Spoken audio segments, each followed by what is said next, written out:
today's video we will going to focus upon the second part of the previous video in which we have defined the sociology and we can say the thinkers that have defined sociology in different ways. Now it's time to move towards the next phase, that is the origin and development of sociology. अब देखिए sociology की development में सबसे important किरदार August Comte का होता है। August Comte ने इसे 1836 में सोशल फिजिक्स का नाम दिया और इसके बाद से सोशियोलॉजी की इमर्जेंस शुरू हुई। आप हैरान होंगे कि सोशल फिजिक्स का नाम से सोशियोलॉजी का क्या ताल्लुक है। इनफैक्ट दोनों आपस में लिंक्ड हैं। In the sense August Comte वो इंसान थे जिन्होंने 1836 में इसे सोशल फिजिक्स का नाम दिया एंड लेटर ऑन इसका नाम 1838 में चेंज कर दिया। Why? Because he stated that physics के अंदर जो कंडीशंस होती हैं वो बड़ी 100% जैसे कि एक्यूरेसी से डिफाइन होती है, जबकि sociology is basically theoretical discipline and most importantly a social discipline. इसमें हम 100% एक्यूरेसी से चीजों को डिफाइन नहीं कर सकते। इस चीज को देखते हुए ऑगस्ट कॉम्टे ने इस डिस्क्रिप्शन को चेंज करके एक नया वर्ड फाइंड किया जिसे हम सोशियोलॉजी का। अब सोशियोलॉजी हम ये नहीं बोल सकते कि ऑगस्ट कॉम्टे ही से इमर्ज हुई। In fact it was in 14th century जब एक थिंकर जो कि मुस्लिम हिस्टोरियन थे जिनका नाम था इल्मा इब्ने खल्दून, उन्होंने सबसे पहले सोशियोलॉजी की बुनियाद रखी। इनफैक्ट उन्होंने इस इल्म का नाम इल्मुल इमरान। अब उन्होंने बड़ी एक अच्छी सी डिस्क्रिप्शन प्रोवाइड की वी कैन से कि नेशंस की सोशल लाइफ के ऊपर, उनकी कल्चरल लाइफ के ऊपर, और बेसिकली यहीं से एक तरह से इमर्जेंस बोला जाता है कि इल्मुल इमरान which is the study of the people, ये थी बुनियाद सोशियोलॉजी की। इनफैक्ट सोशियोलॉजी की अगर हम उर्दू टर्म की बात करें तो उसे इमरानियात ही बोला जाता है। सो बेसिकली क्यों सोशियोलॉजी की जब डेवलपमेंट की बात की जाती है तो इमाइल डरखाइम ऑगस्ट कॉम्टे से स्टार्ट किया जाती है बात, वो इसलिए क्योंकि जो इल्मा इब्ने खल्दून थे वो जो है एक जू के जैसे कि मुस्लिम हिस्टोरियन थे और उन्होंने जो भी वर्क प्रोड्यूस किया वो अपनी अरेबिक लैंग्वेज में प्रोड्यूस किया। उनके कोई डिसिप्लिन्स नहीं थे जिसकी वजह से उनका वर्क जो प्रोड्यूस हुआ था वो बिल्कुल स्टैटिक रह गया। वो जनरेशन टू जनरेशन जो है क्या हुआ, ट्रांसफर ना हुआ, और चूंकि वो अरेबिक लैंग्वेज में था तो देयरफॉर उसकी अंडरस्टैंडिंग हासिल करना बड़ा मुश्किल थी। तो इस चीज को देखते हुए पहली एक डेलिब्रेट कोशिश जो की गई थी from the side of August Comte जो कि फ्रेंच फिलोसोफर थे, और उन्होंने जब इस डिसिप्लिन की बुनियाद रखी, चूंकि उनके फॉलोअर्स भी थे, उन्होंने भी बहुत हद तक मदद की इस डिसिप्लिन को आगे पहुंचाने में। देयरफॉर उन्हें राइटली ये कहा जाता है कि असल में जो सोशियोलॉजी की बानी है वो क्या है, ऑगस्ट कॉम्टे है। बहरहाल आपने मुस्लिम हिस्टोरियन का भी याद रखना है। बहरहाल इसके अलावा अगर हम देखें तो बहुत सारे मुस्लिम हिस्टोरियन आए जिन्होंने सोसाइटी के उसूलों के ऊपर, मोस्ट इंपॉर्टेंटली मुख्तलिफ किस्म के कंसेप्ट ह्यूमन कनेक्टिविटी के ऊपर काम किया, जिसमें आपके पास अल राजी आ जाते हैं, अल कंदी आ जाते हैं, अल फराबी आ जाते हैं, अल मवारदी आ जाते हैं, इमाम गजाली आ जाते हैं, शाह वली उल्लाह आ जाते हैं।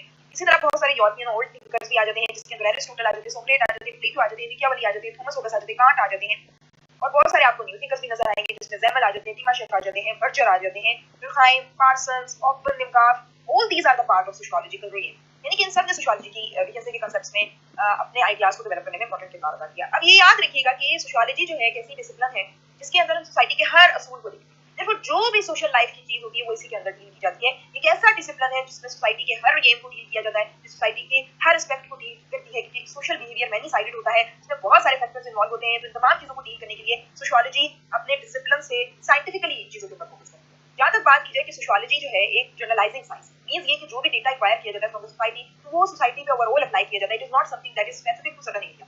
तो टिपिकली सोशियोलॉजी इसलिए भी साइंस कहलाई जाती है और इसका मकसद ये होता है कि नॉलेज की एक्विजिशन करके सोसाइटी के अंदर अच्छी से अच्छी इंप्रूवमेंट लाए।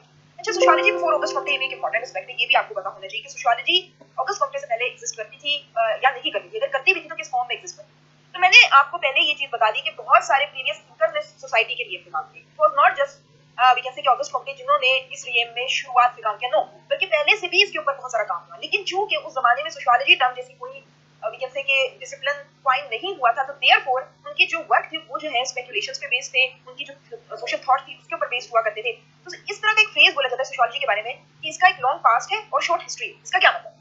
इसका मतलब ये है कि long past in the sense है कि इसके अंदर सोसाइटी के जो कांसेप्ट्स हैं वो कभी भी 18 या 19 सेंचुरी में इमर्ज नहीं हुए, बल्कि वो बहुत पहले से इमर्ज होना शुरू हो गए। तो बहुत सारे प्रीवियस थिंकर्स इसमें एरिस्टोटल आ जाते हैं, प्लेटो आ जाते हैं, इवन अभी जो मैंने आपको इल्मा इब्ने खल्दून की बात की वो 14th सेंचुरी से बिलोंग करते थे, सोसाइटी के बहुत सारे असूलों के ऊपर काम किया।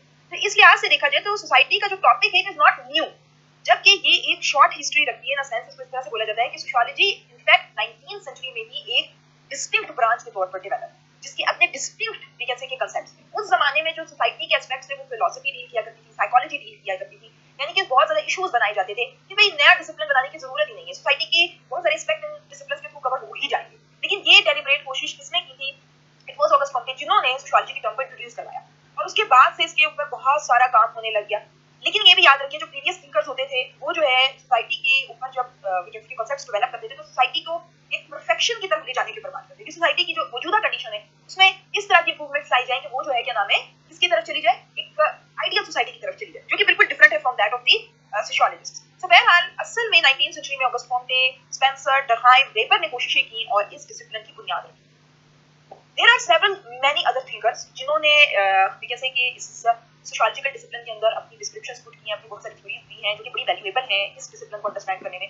लेकिन हम जो है इसमें वो थिंकर स्टडी करेंगे जिन्होंने वाकई इंपॉर्टेंट किरदार अदा किया है सोशियोलॉजी की डेवलपमेंट में। तो सबसे पहले हम ऑगस्ट कॉम्टे की बात करते हैं। Auguste Comte one of the most important thinkers of sociology. Typically ये फाउंडर कहलाए जाते हैं सोशियोलॉजी के और ये बड़े ही strange person in a sense कि इन्होंने अपनी लाइफ में एक फेज गुजारा है जिसे इन्होंने मेंटल हाइजीन का नाम दिया। सो मेंटल हाइजीन क्या हो? मेंटल हाइजीन मतलब इनकी जैसे कि जिंदगी में एक ऐसा फेज भी आया जिसमें उन्होंने लोगों के वर्क को स्टडी करना छोड़ दिया। उन्होंने कहा कि मैं अपने ओरिजिनल आइडियाज डेवलप करता हूँ, मुझे दूसरों के वर्क की जरूरत नहीं है। इस लिहाज से कॉम्टे बहुत ज्यादा जाने जाते हैं। इनकी ये कंट्रीब्यूशन की इन्होंने सोशियोलॉजी की बुनियाद रखी है, वो बहुत ज्यादा इंपॉर्टेंट है।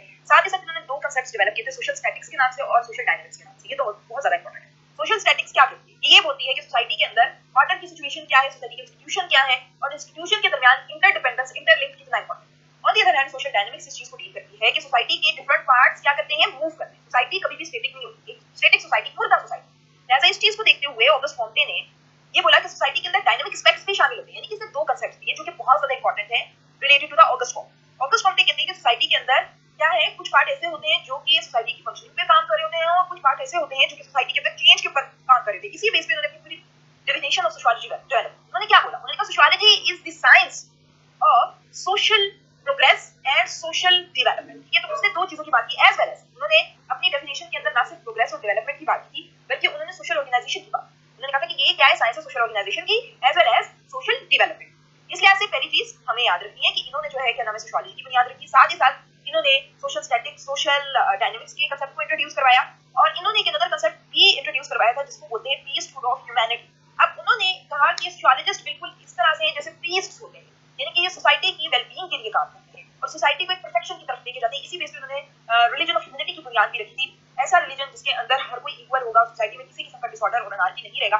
मेरा ये कंट्रीब्यूशन। इसके अलावा सबसे ज्यादा इंपॉर्टेंट चीज जो कि इनसे एसोसिएटेड की जाती है थ्योरी, वो है लॉ ऑफ थ्री स्टेजेस, जो कि उन्होंने डिफाइन की स्पेसिफिकली थियोलॉजिकल स्टेज से वो मूव करती है टुवर्ड्स मेटाफिजिकल स्टेज और मेटाफिजिकल से वो मूव करती है टुवर्ड्स पॉजिटिविस्ट स्टेज। तो ये कुछ डिस्क्रिप्शन थी ऑगस्ट कॉम्टे की जो कि बड़ी सिंपल सी थी। याद रखिएगा आप ऑगस्ट कॉम्टे के बारे में। नेक्स्ट वीडियो में हम दीगर सोशियोलॉजिस्ट करेंगे। I hope